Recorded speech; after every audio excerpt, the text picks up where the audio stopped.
Good morning students. Class 5 chapter 12 रथ यात्रा। इस chapter में भगवान श्री कृष्ण के दूसरे नाम से जुड़े, जगन्नाथ नाम से जुड़े एक त्यौहार के विषय में बताया है, रथ यात्रा। इसके विषय में बताया है। स्टार्ट करते हैं इस चैप्टर को। बच्चों, श्री कृष्ण भगवान के कान्हा, कन्हैया, गोपाल, श्याम सुंदर, गिरधर, मुरारी, मुरलीधर आदि अनेक नाम हैं।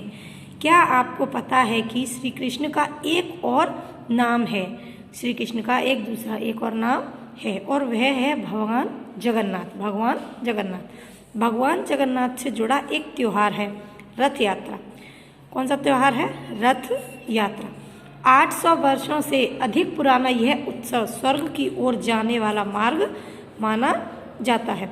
उड़ीसा राज्य के पुरी शहर में रथ यात्रा का यह उत्सव जगन्नाथ मंदिर में मनाया जाता है।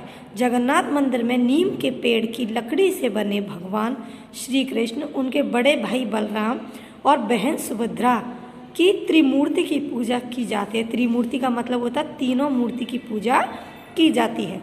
कहा जाता है कि ये तीनों मूर्तियां अधूरी हैं क्योंकि जब विश्वकर्मा इन्हें बना रहे थे तब एक जिज्ञासु मतलब किसी चीज़ को, किसी कार्य को, किसी काम को जानने वाला, विचार करने वाला, तब एक जिज्ञासु राजा ने उनका ध्यान विचलित कर दिया, मतलब ध्यान हटा दिया। मूर्ति बनाने से उनका ध्यान हटा दिया था। अतः आज भी जब तब मंदिर का पुजारी अपनी आंखों पर पट्टी बांध इस त्रिमूर्ति का स्थान आपस में ही बदलता रहता है। आषाढ़ महीने की पूर्णिमा के दिन तीनों मूर्तियों को मंदिर से बाहर शोभा यात्रा के लिए निकाला जाता है। आषाढ़ के महीने की पूर्णिमा के दिन तीनों मूर्तियों को मंदिर से बाहर, मतलब एक शोभा यात्रा निकाली जाती है। 3 विशाल रथों में विराजमान होकर तीनों भगवान गुंदिचा बारी, जो कि वहाँ से 2-3 किलोमीटर दूर है, के लिए प्रस्थान करते हैं। मतलब किस स्थान पर प्रस्थान करते हैं? गुंदिचा बारी, जो वहाँ से 3 किलोमीटर दूर है, के लिए उन्हें भेजा जाता है। भगवान जगन्नाथ का रथ 14 मीटर ऊंचा होता है, जिसके 16 पहिए खींचे जाते हैं। 16 पहिए उसे खींचते हैं। 16 पहिए खींचे तो उसमें 16 पहिए लगे होते हैं।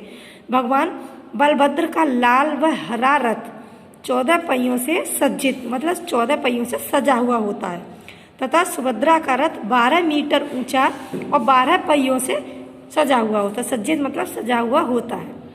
रथ के ऊपर ऊंचे ऊंचे छत्र लगे रहते हैं। छत्र मतलब बहुत बड़ी, जो राजा महाराजा के ऊपर छतरी लगी रहती है, छत्र लगे होते हैं, जिस पर सुंदर आकृतियां चित्रित होती हैं। ये मतलब सुंदर सुंदर आकृतियां उस पर बनी रहती हैं। ये विशालकाय मतलब बहुत बड़ा, ये विशालकाय रथ बड़ी बड़ी रस्सियों से खींचे जाते हैं। उन्हें खींचा जाता है बड़ी बड़ी रस्सियों से। यह माना जाता है कि जो श्रद्धालु मतलब जिनकी श्रद्धा होती है, जो श्रद्धालु इन रस्सियों को खींचते हैं वे स्वयं को धन्य मानते हैं। ढोल नगाड़ो मतलब जो श्रद्धा रखते हैं वे रस्सियों से उसको खींचते हैं और अपने आप को बहुत भाग्यवान समझते हैं, धन धाने वाला समझते हैं। ढोल नगाड़ो तुरही तथा शंख ध्वनि के बीच भक्तगण इन रथों को खींचते हैं। जगन्नाथ की रथ यात्रा के आगे कलाकार विभिन्न प्रकार के लोक नृत्य करते चलते हैं। यह शोभा यात्रा को अपने गंतव्य स्थान मतलब अपनी मुकाम तक, मंजिल तक पहुंचाते हैं। गंतव्य स्थान तक पहुंचने में 10 घंटे का समय लगता है। रथ यात्रा के मार्ग में दोनों ओर हजारों की संख्या में श्रद्धालु जन भगवान जगन्नाथ के दर्शन हेतु घंटों की प्रतीक्षा करते हैं। मतलब ये 10 घंटे में यह यात्रा पूरी होती है। जगह जगह श्रद्धालुओं की भीड़ उमड़ी रहती है भगवान जगन्नाथ के दर्शन के लिए। रथ यात्रा को कहीं भी रोका नहीं जाता। धीरे धीरे आगे बढ़ते रथों पर बैठे पुजारी निरंतर मंत्रों के उच्चारण के साथ साथ प्रसाद वितरण करते हुए चलते हैं। मतलब धीरे धीरे लगातार मंत्र बोलते रहते हैं वहाँ के पुजारी और प्रसाद बांटते हुए आगे बढ़ते हैं। भारत का यह त्यौहार अपने आप में भव्य व विचित्र है, जिसकी प्रतीक्षा लोग वर्ष भर करते हैं। भव्य मतलब भारत का यह त्यौहार अपने आप में बहुत सुंदर और बहुत ही विचित्र है, जिसका इंतजार लोग वर्ष भर करते हैं। ठीक है बेटा, ये चैप्टर आपका क्लियर हो गया। इसे आप रीड करेंगे और इसकी एक्सरसाइज आप खुद फील करने की कोशिश करेंगे। ठीक है, अगर आपको और कोई प्रॉब्लम होती है बेटा तो आप मुझसे कॉल करके पूछ सकते हो। Okay, thank you.